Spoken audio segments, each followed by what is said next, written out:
Everybody, welcome to the Cubs Weekly Podcast presented by Wintrust, proud legacy partner of the Chicago Cubs, an exclusive home of Cubs checking.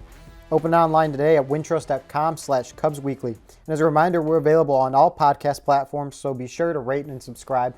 I'm Andy Martínez, joined by Tim Stebbins, Marquee Sports Network contributor, and MLB.com writer. So we recorded a podcast with Dexter Fowler, and that we'll get to that a little bit later.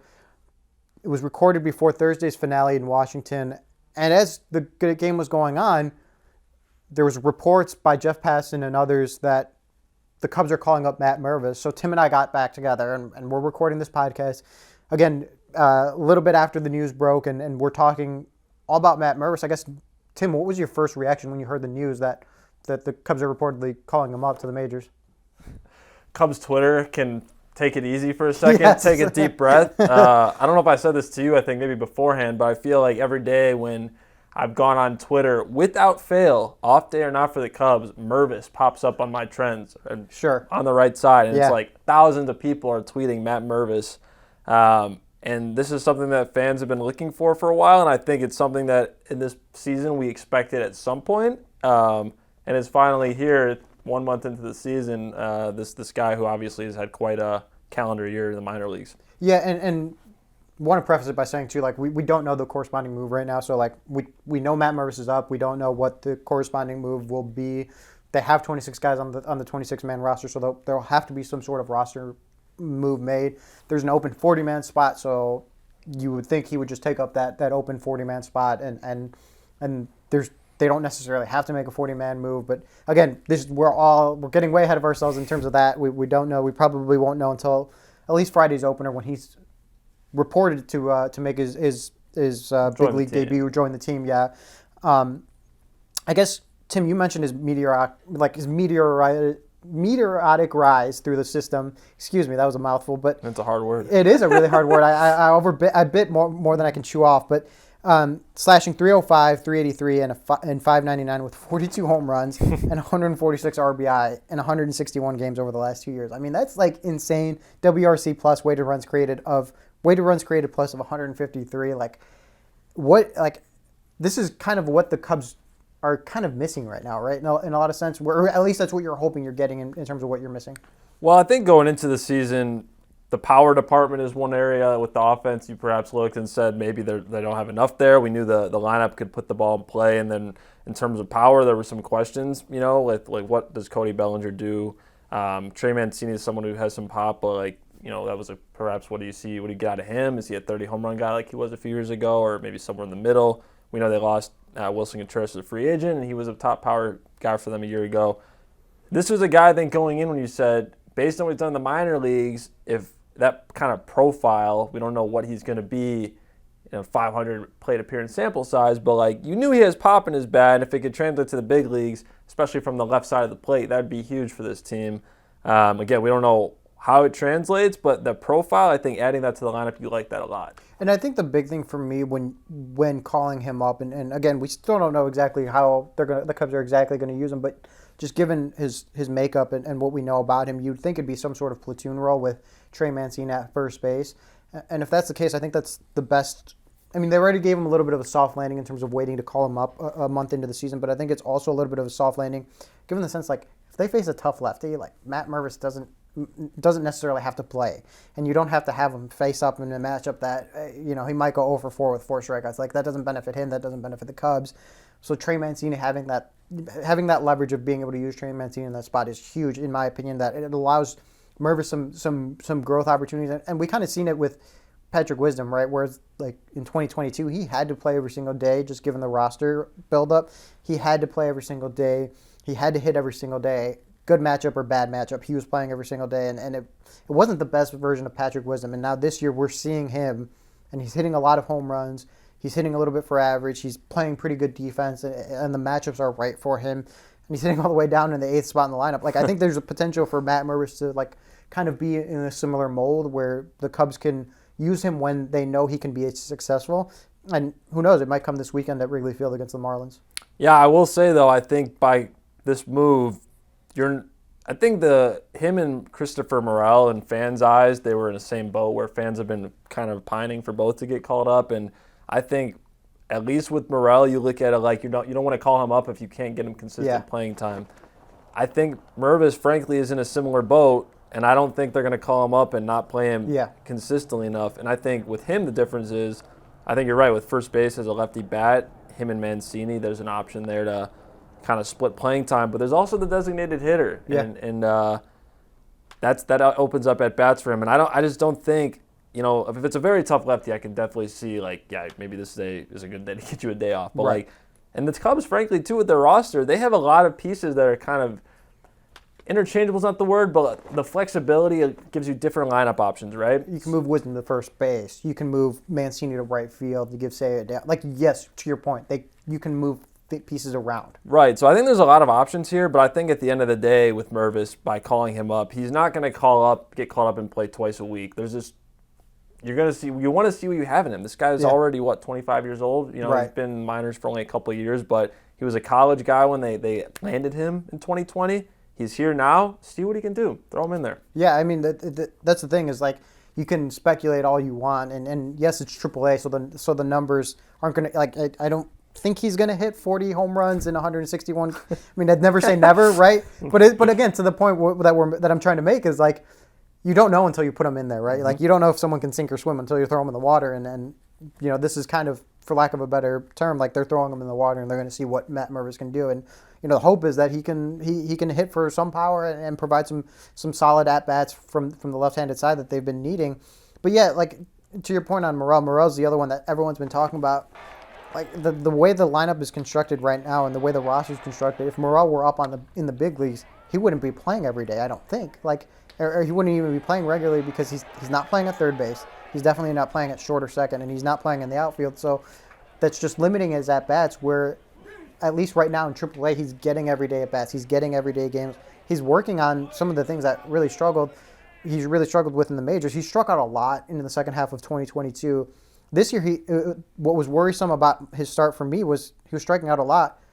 Lately, he's been striking out a lot less and less. So he's starting to identify his pitches. He's starting to hit better, and he's striking out less, which I think is a good sign. So I think keeping him down there and allowing him to develop is also good. And I think you see that the Cubs are willing to make the promotion when they feel like the guy is ready and can contribute, and that's what they believe in Matt Mervis right now.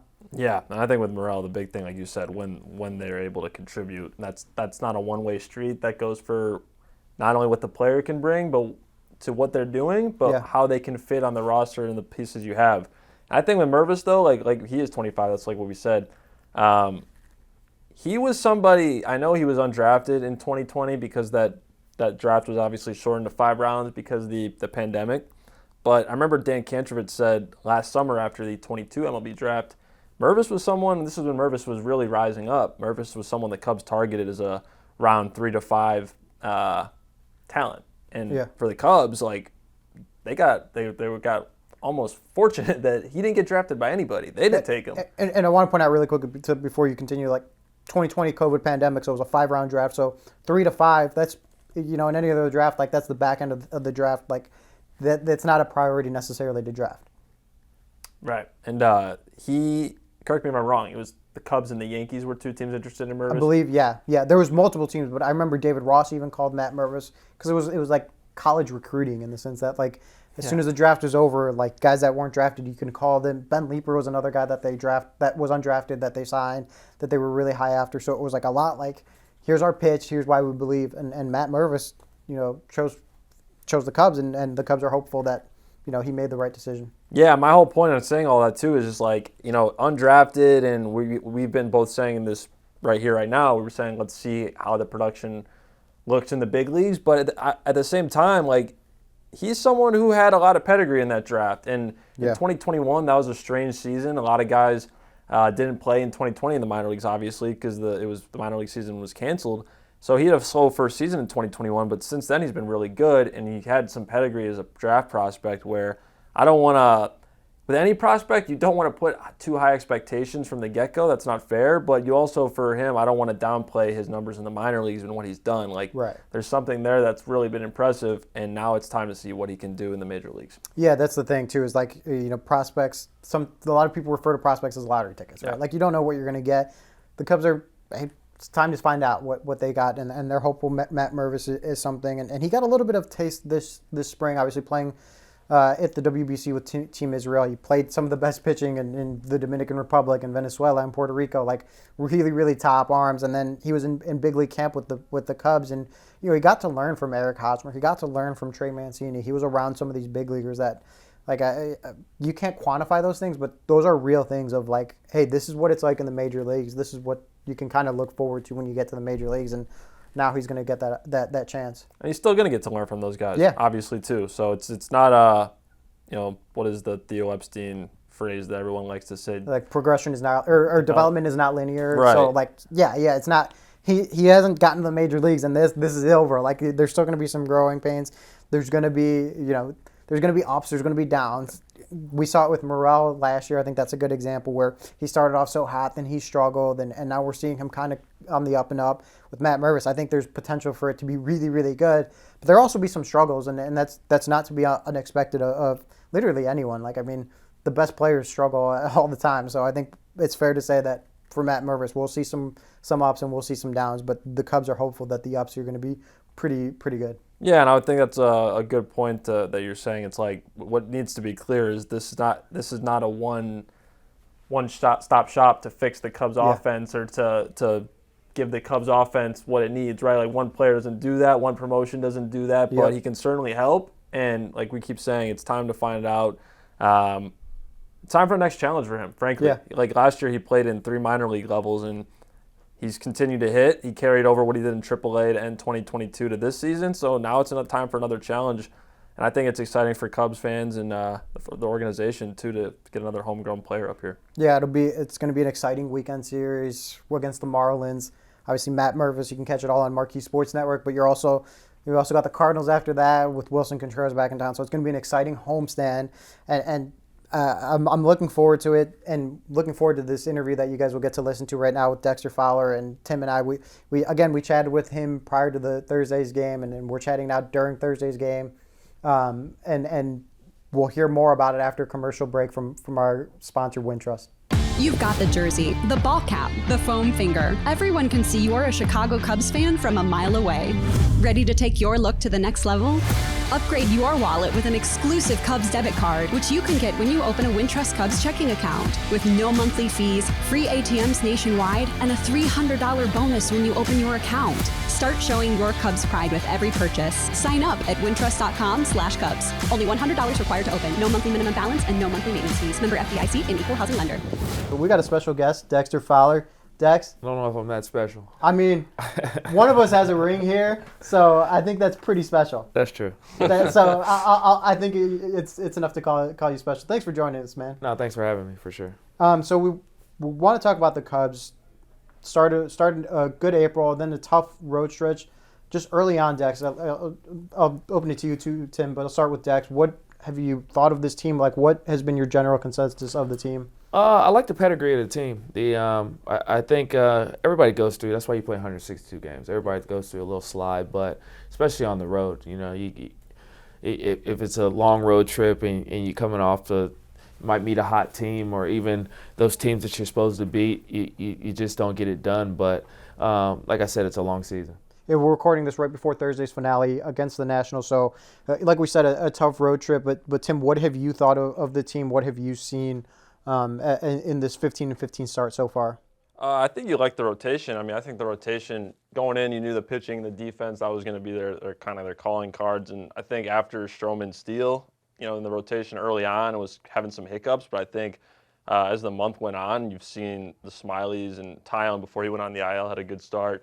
Wesneski, they've kind of come into form a little bit, which is nice to see. And we know the offense has had, honestly a good month compared to maybe what some people perhaps thought it would be. But pitching overall, that's the big thing to me. And I think after a little bit of a slow start, it's kind of been a little bit more as advertised. Yeah, and the power has been there, which was not a calling card for this team, right? Like everyone thought, like where's the power going to come from? Patrick Wisdom's got 11 home runs, was tied for the major league lead in home runs, but Dex, from their approach, from their at-bats that you've seen, like offensively, have what they've done been a surprise to you? Like, has this been kind of better than expected, per se? We knew they were going to put the ball in play. I mean, up and down the lineup, they put the ball in play.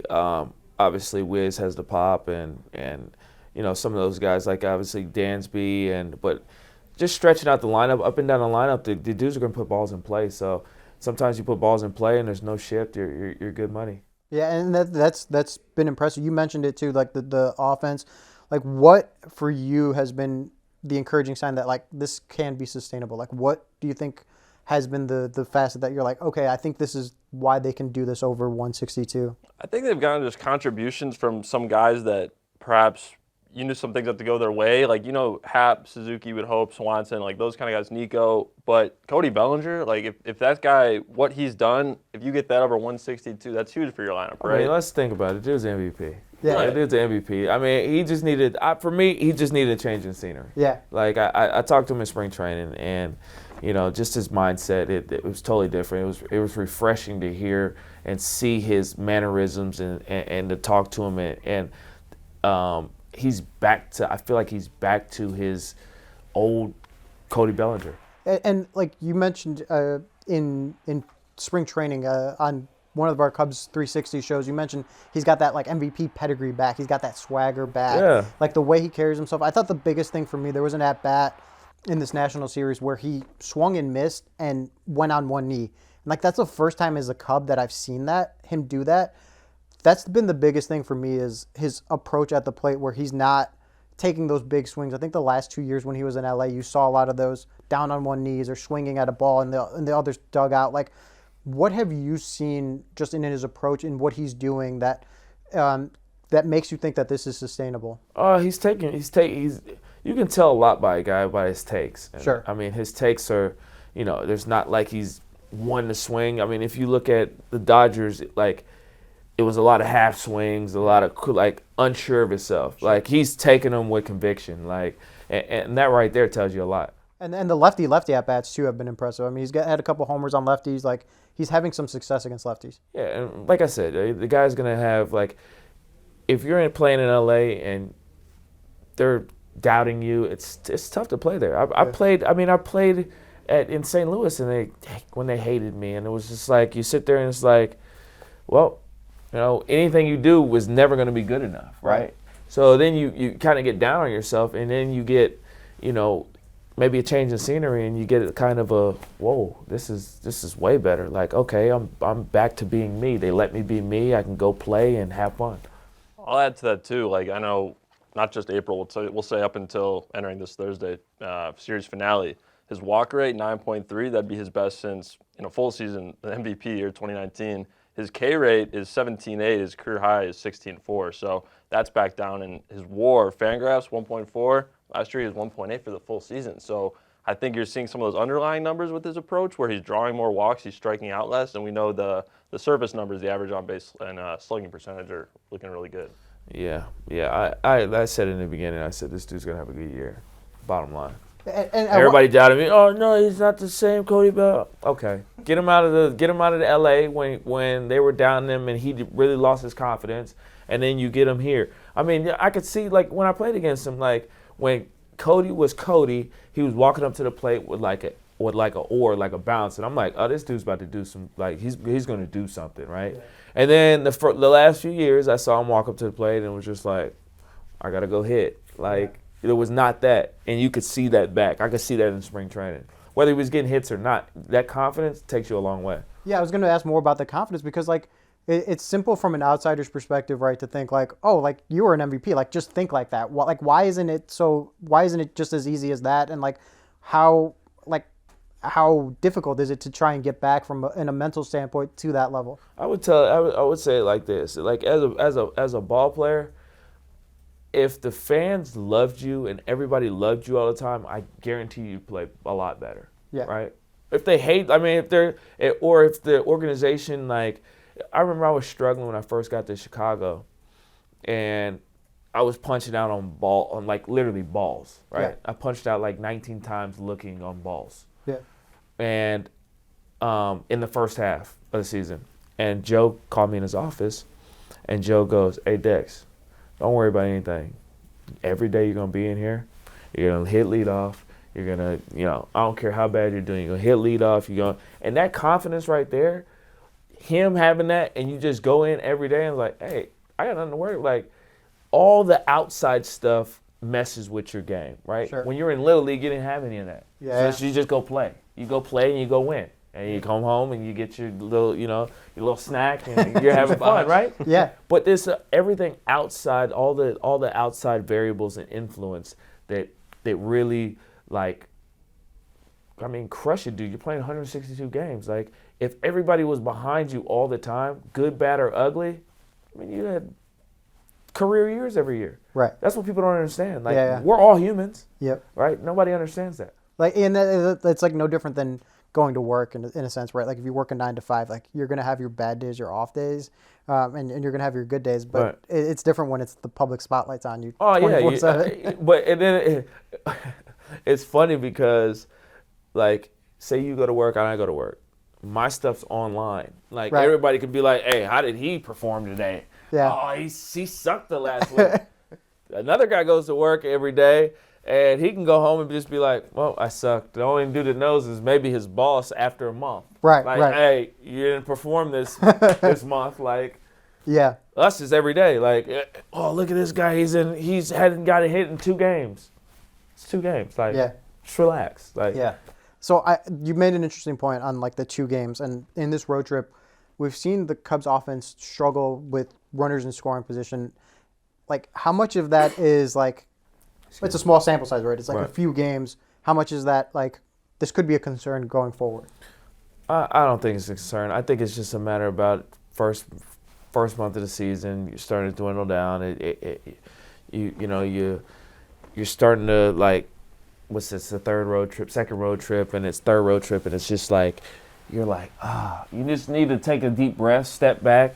One of the guys probably needs to get up and just be like, "Hey, look, let's just get through this. Try to, get this road trip finished up on a positive note, and take it into home, and you can sleep in your own bed and be back home." But it's been a tough road trip. Anytime you go down to Miami, and they've been playing pretty good baseball, so you get swept by them, and then you kind of feel down just because the past few years Miami hasn't been that good, right? Right. Last year they were good, but other than that, you're just like, you go down to Miami, you expect to beat these teams. It's like you go into Pittsburgh, like you expect to beat those teams, like Right. just because they haven't been good in the past years. And now you go in and they beat you, and you're like, "Man, we should have beat them." Well, Right. they're a pretty good team, Yeah. right? Yeah. And you got guys like, the unusual suspects that are getting hits and starting to blossom. Right. I got a question for you. As me sitting in my seat, I've always wondered this: are there any unique challenges for a hitter facing a guy you haven't seen before and maybe hasn't even been much in the big leagues? Because we know there's all this video out there, we know there's scouting reports, but I feel like it's not just something with the Cubs. You see this across baseball where a guy comes up and maybe first start, you see all the different fan bases on Twitter like, "Why haven't we hit this guy? His first outing." Like, what is that like? Well, I was telling somebody the other day, Noah Syndergaard made his debut against us here at Wrigley, and that was his first strikeout because I saw Dansby struck out, and I was like, "Oh."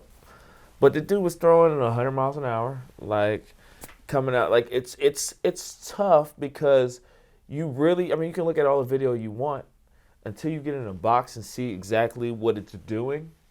It's tough. So as a leadoff guy, I'm over here just trying to, like, feel this guy out, right? Right. So I'll be the test dummy and try to feel him out. Like, okay, try to foul some pitches off, okay, and then I'm going back to report to whomever, "Hey, this dude's slider plays a lot better than it looks, whatever. Sure. His heater is, flat, like it's a heavy ball, whatever it is. That was my job. I was like I call myself the test dummy. I'll Pretty darn good one, though. Yeah, you know what? I took pride in it. To help my guys out, right? Yeah. So because at the end of the day, and it helped me, because in my next few at bats, I've already seen what the dude has. Like, so You're going to face him more than anyone else. right, and I got the upper hand. You've thrown me everything there is to throw. Yep. So I got the upper hand, and now maybe I got his pitch count up, and this dude is like, "Dang, is this how every batter in the big leagues is going to be?" Yeah, right. And you mentioned the leadoff spot, and I think that's kind of been an important thing for the Cubs this year. Really, since you left, the leadoff spot's kind of been a revolving door, if you want to call it that. It seems like Nico Horner has kind of really taken the job and run with it. Like, What have you seen out of him in that leadoff spot? What has impressed you, especially No, he's as a done a former great spot? job. He's done a great job, and hats off to him. He's been a catalyst to the lineup, and him and Dansby hitting behind him. Like it's been great 1-2 punch, and if they keep that up, I can't see them not excelling. Right. Right. I don't think that the bullpen woes or whatever is gonna be like this, because those guys got good arms, and you got some veterans in the back end of the bullpen that have been through a full season and know how to handle these reds. Tim, what have you seen out of Nico in that leadoff spot so far this season?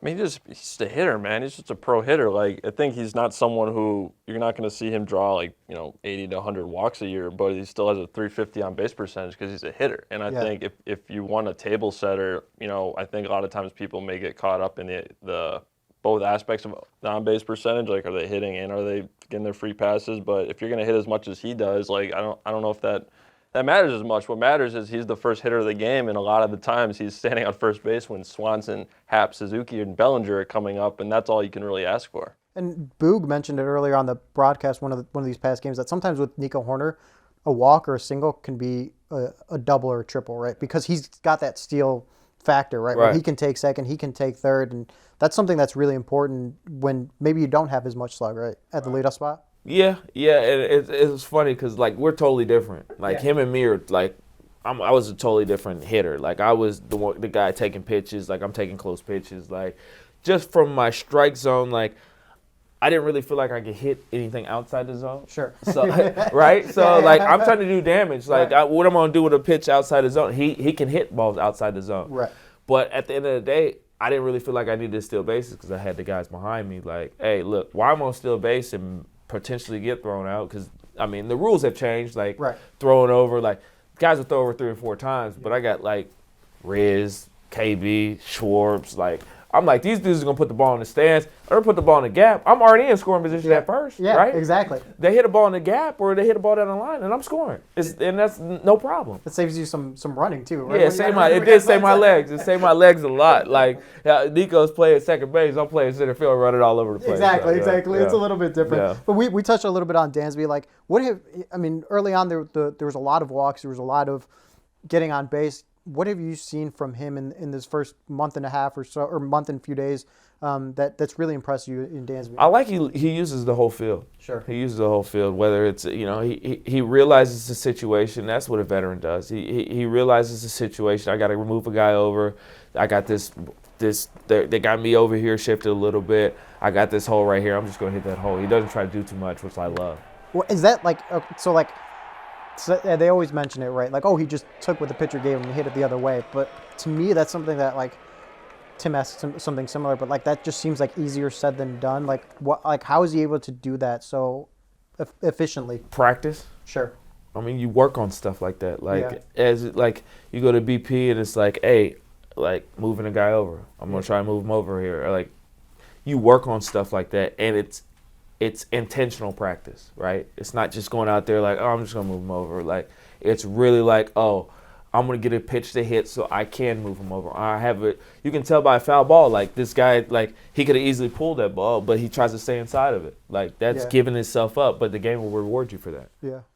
Tim, what have you seen out of Dansby this first month of the season? Well, defensively, I think we knew his pedigree and his accolades, but he's so smooth over there, man. Yeah.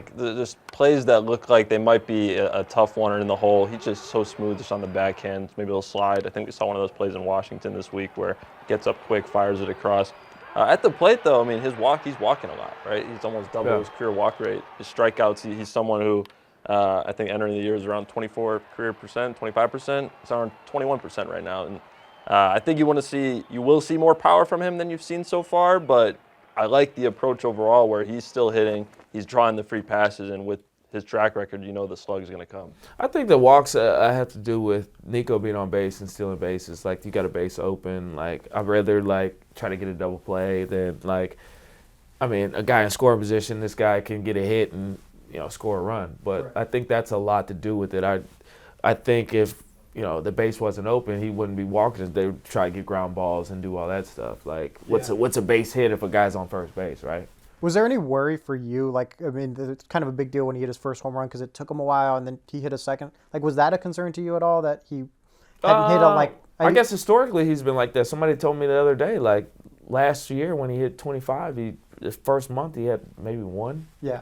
So there's no worry for you. Nah, there's no worry. Yeah. I don't know if he'll hit 25. Right. Yeah. I mean, maybe there's some summer days in Wrigley where there is, but I mean, in Atlanta it was like I played in Atlanta and I was like, it wasn't Turner Field. Turner Field was hard to hit a home run. Like the new stadium, it's on Windy Hill. Right. Like it's the third highest elevation that there is in baseball. Yeah. Which people don't know. That's a good point. So there's going to be some more. I mean, you're flicking balls out. Like, yeah, exactly. Yeah. So I don't know if he'll hit 25, but I think he'll hit some. He'll hit some homers. So. And then, as we look ahead towards May, and we mentioned this stretch that they're on, but it doesn't get any easier. If you look at their May schedule, they're in the midst of 16 games in a row right now, and then they play St. Louis at home, then at Minnesota, at Houston, at Philly, and then they host the Mets and Rays to end the month. So it's like it's a tough stretch for May. Like, what do they have to do to kind of manage to kind of weather that storm, that impending storm that's coming? That has to do with a lot with just picking up your teammates. Literally, I mean, guys need days off. Like, you can see the bullpen's kind of taxed. That has to do with wins and losses. You know what I'm saying? Like, if you're playing 16 in a row, I think you can only play 19 or I don't know. I think that when I was playing, it was like 19 games in a row, and then you had to. It was a mandatory day off. Right. But 16 in a row will do it. Like, it's just a matter about Rossi getting the guys in and out, getting breaks, and it's early in the year. Like, that's what I think Rossi will start doing, like giving guys days and having other guys jump in and ready to plug and play. Tim, what do you think needs to happen here in these next few weeks where it's a brutal stretch? You gotta have to pitch, man. I mean, I know the Cardinals are having a rough start, but look at their lineup with Goldschmidt, Arenado, Contreras, etc. The Astros, we know what they can do. We know what the Phillies lineup looks like. I think the Mets have kind of had an uneven start, but you know how deep that is.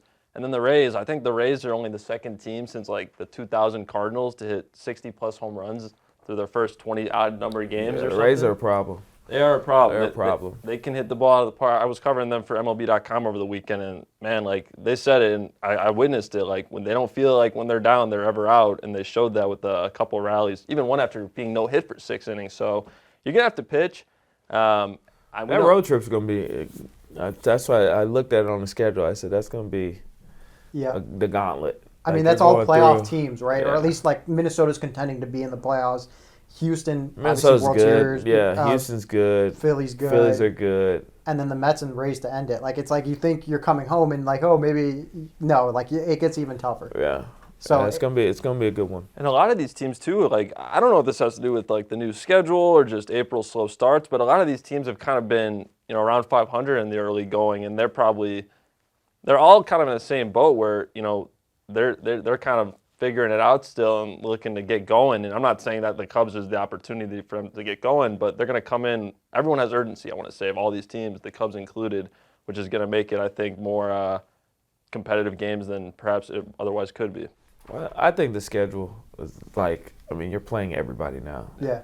Like, you're not just beating up on Cincinnati or beating up on when Pittsburgh was terrible. Like, you're not just beating up on those teams for 3 months, like before you start playing other teams. It's like, all right, like you jumping right in the fire. Like, hey, all these teams, like, oh, I got to play this guy one time. I got to play these guys one time. I got to play these guys one time, and they're all like, is even like in the National League West, like NL West, like it's like, the Rockies, like everybody was beating up on the Rockies, Diamondbacks, and San Francisco for a little bit, and the Dodgers and San Diego were just getting all those wins like that, but now they're going over and they're playing.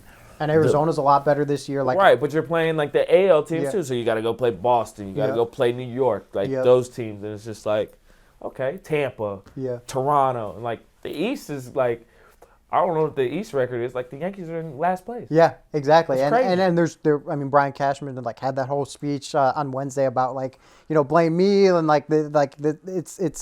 it's very tense times for the Yankees. But it's crazy. It's just crazy in general. Like, you can't pick on teams anymore. Yeah. Like you can't just pick on. So the teams that you have to beat them. Yeah. To get those wins. I think everybody's win total will go down. 18 teams right now are 500 or better, including all the AL East, like you're saying. Yeah. That seems like an anomaly to me from past seasons. I mean, that just shows the parity right now going on, at least early on. Dex, I really want to ask you this because, as we mentioned, the Cubs play the Cardinals here coming up.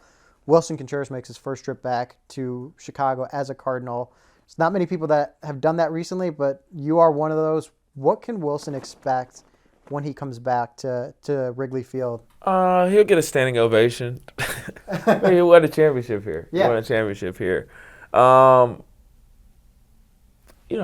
think it'll be. I'm gonna get my popcorn. I don't want to see what it's gonna be like. I don't have a clue what's gonna happen, but I mean, I know he has something to prove. Yeah. He's gonna be out there, and I know how Willson is. He's an intense guy. I know he's gonna be out there trying to prove like I should have been here. Yeah. But we'll see. We'll see. I mean, it's going to be must-see TV. Yeah. I was looking at, it's still early. There's some rain in the forecast, so hopefully that can stay away at least for a couple of days. But cool him off a little bit. Or that. Yeah, so that's... Because he's going to be hot. He's Yeah. going to be mad. He's going to be intense. Like, Yeah. I know, everybody, we all know how Willson is. Wilson's Yeah. intense, right? Yeah, so, I mean, it's a interesting series. I mean, but, like, to that point, too, like, we talked about how much they're struggling, but it's also, like, an opportunity. Like, they're maybe looking at it, like, as an opportunity, like, hey, like, this is...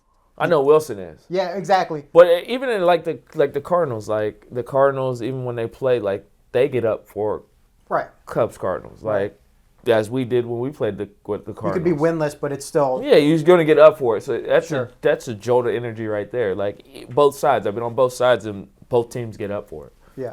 Willson Contreras, by the way, last 15 games, he's in 346, 426 on base, 577 slugging. And you know why? Because he has that circled, Chicago. I got to be hot before I get in there. Yeah, exactly. Yeah. You can't be going 0 for 15 right. against your former team. Right. So it's been an interesting month, Dex, as we go into May and to the rest of the season. Like, what's the one area for the Cubs that you're going to be looking at to see if they can continue the hot start that they had in April? I would say it's starting pitching.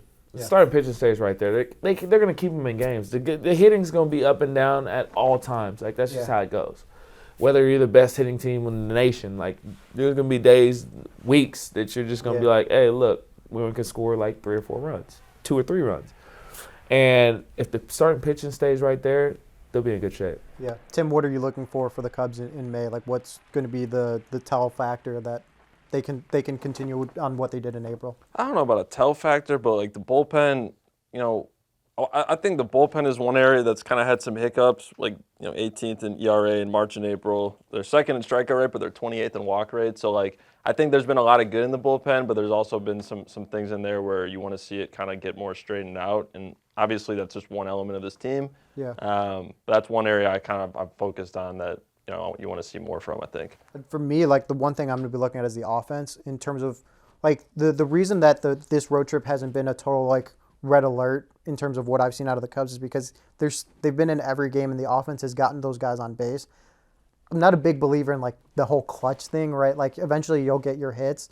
So I'm not too worried about that, but it would be more concerning. I will tell you that is a thing. It is a thing. So, yeah, okay, then I'll trust you more than I will trust myself. I don't know clutch factor, but I know, like guys, like, there's some guys that just can hit when the game's on the line, and there's just some guys that can't. Right.